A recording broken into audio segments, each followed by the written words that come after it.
I came down here to the Gaza border to give you an update on Operation Breaking Dawn.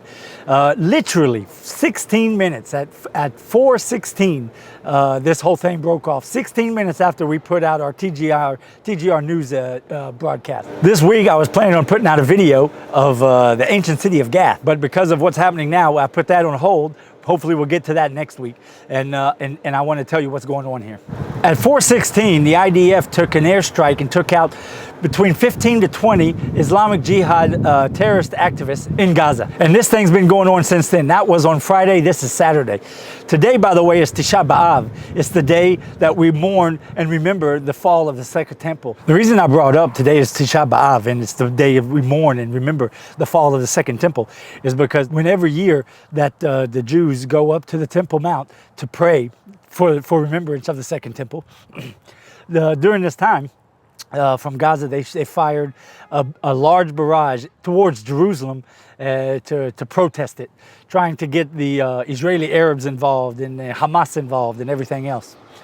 But the Iron Dome, once again, did its job and protected the people here in the Promised Land in the state of Israel. As I'm talking here, I can hear the bombs going off in the background. Up until now, coming out of Gaza is over 700 rockets, with only about 450 of them actually coming into the state of Israel. Now that's important for one reason. Last night at 8:30 our time, last night on a Saturday night, Gaza tried to blame Israel for bombing a house with a family and 4 kids in it and killing the 4 kids. Unfortunately, horrible tragedy, those 4 kids lost their lives. But Israel did its due diligence, and we proved in 2 different ways that it wasn't us, it was them. Number one, the last time we attacked or did any kind of airstrike or anything in that part of Gaza, northern Gaza, by the way, Jamalia is the name of the neighborhood, was at 6:15, and this happened at 8:30. And then on top of that, we have proof and show at that time where you could see the rockets that were fired out of Hamas, and the ones that didn't make it, their bad apples, so to speak, fell in their own neighborhood. And that particular one hit that house and killed those poor children. Up until now, there's been no physical injuries in the state of Israel. The rockets came into houses. One house nearby where I'm standing right now, came right into their house, but thank God the people were in the bomb shelter and no one was hurt. And other pieces of rockets have flown and hit houses and cars and stuff, but no one's been seriously hurt.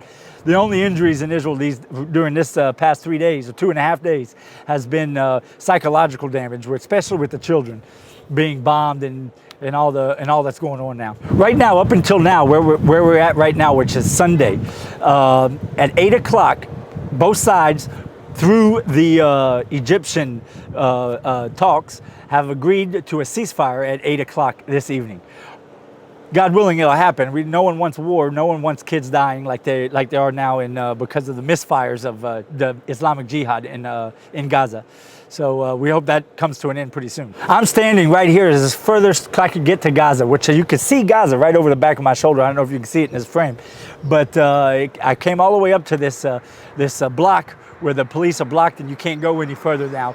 Like we've talked about in the last TGR news update, this part of the country has been on lockdown because the government locked them down in fear of them traveling and getting hurt by anti-tank missiles coming out of Gaza.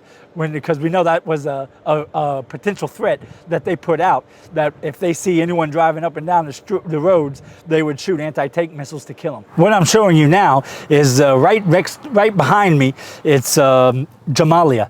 Jamalia is the northernest neighborhood in Gaza. It's the neighborhood where the house was hit last night, where four four kids were killed. And if you can see, you can still see some smoke coming up from some other side, from not where the house was, but from other places where the IDF has been doing airstrikes later today after last night, trying to take out Islamic Jihad targets and weapon caches and everything else. The Islamic Jihad has stated also, even though we're coming close to hopefully a ceasefire, has stated also that they're planning on doing this until they are able to kill Jews. That's their #1 target. That's what they have said publicly.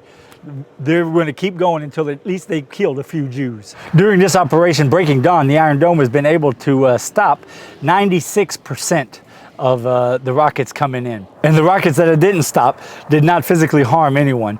They came into homes and other places on the street and places like that, but no one was physically hurt directly from the rockets. Could you imagine what this would be like in all these wars we have here in Israel, where Gaza is shooting rockets and Hezbollah is shooting rockets from the north, if we didn't have the Iron Dome?